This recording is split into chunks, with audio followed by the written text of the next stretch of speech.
Well, the first thing I did right was the day I started to fight. Keep your eyes on the prize and hold on, hold on.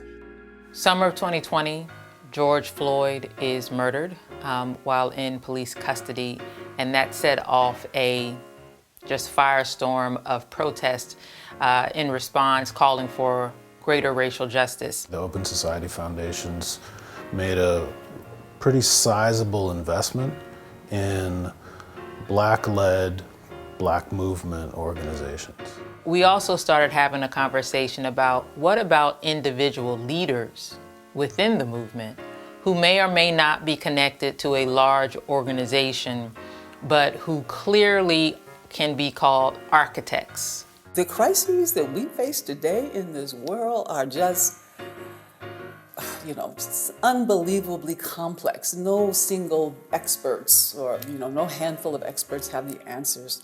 Those problems are so complex, we need the wisdom, we need to harness the wisdom of everyone.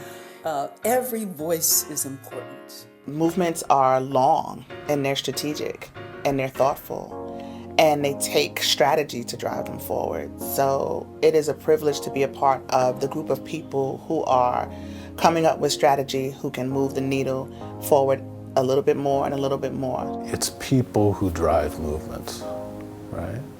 And so we have to think about the most effective ways to support those people. To be part of movement is a lifetime commitment. Being a leader in this space, it definitely requires a certain kind of constitution.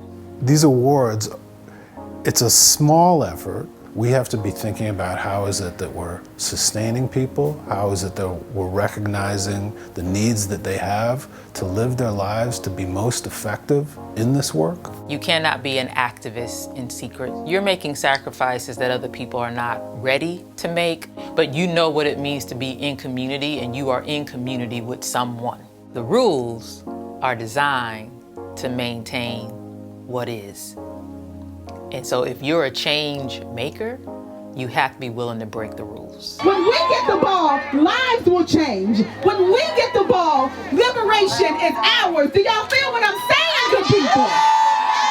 The idea of Black children like my son living in a world where, yes, his basic needs are met and he doesn't have to fear for being killed by police officers or by anybody. The work that they're doing today, we may not see the fruit of it for 20, maybe even 40 years. So we're just meeting the movement at one moment in the movement and doing the best that we can.